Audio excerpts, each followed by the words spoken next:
we may have inherited from our ancestors is the ability to smell a genetically compatible mate.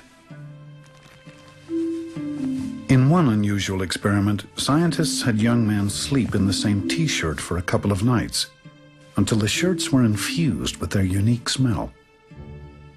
It turns out, when women were asked to rate the sex appeal of the different men based only on the smell of the shirts, they consistently rated higher the shirts of men whose immune genes were unlike their own.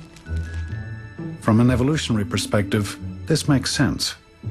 Choosing a mate with different immune genes gives offspring a greater protection against viruses, parasites, and other pathogens. The ability to smell good genes is a remarkable talent. But like most instincts, we don't even know it's at work. We just like the way someone smells, or the way they look, or because they make us laugh. People don't have sex because they want to perpetuate their genes. They don't like someone because they want to get better genes. They do things because they feel good to them. They have sex because it feels good. The relationship between those good feelings and gene survival may not even be known to them. They never think about that. They do things because it feels good, and they never think, why do those things feel good? Why have we evolved a brain that makes certain things feel bad to us or certain things feel good to us? And that's the question that we're addressing. Like many men, Victor Johnston spends as much time as he can looking at beautiful women. But for Johnston, it's an academic pursuit, part of his effort to understand the evolutionary roots of beauty. You have to remember that beauty is a bit like sugar. In a hunter-gatherer world, the source of sugar was ripe fruit. So if you like the taste of sugar, you got a very nutritional diet. And now we've separated the sugar from the nutrient, the sugar's actually killing us. It's bad for us. And yet we still have this preference for it. Well, beauty may be something the same.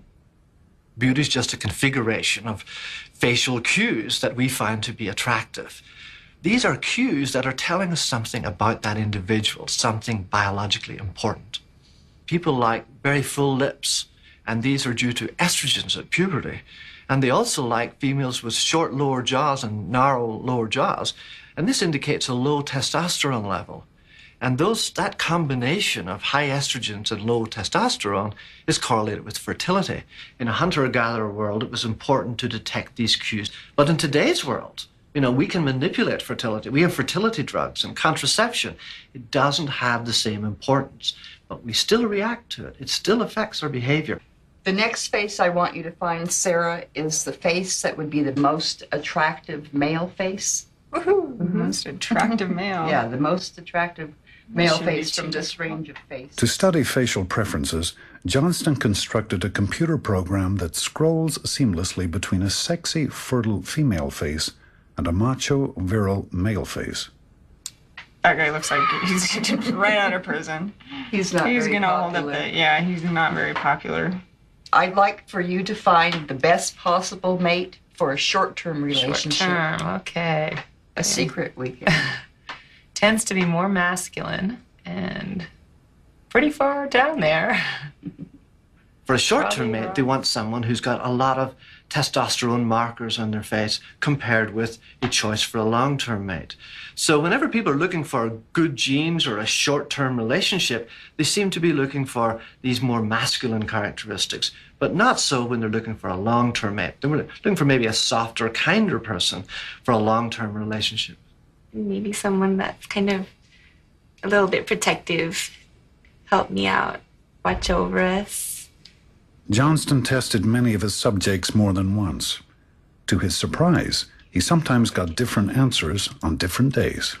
When was the first day of bleeding for your last period? Oh, It turns out that when women are ovulating and the chances of getting pregnant are high, there's a consistent shift in what they find attractive toward a more masculine-looking male.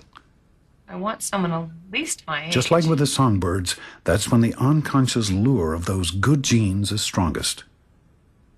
There, that's the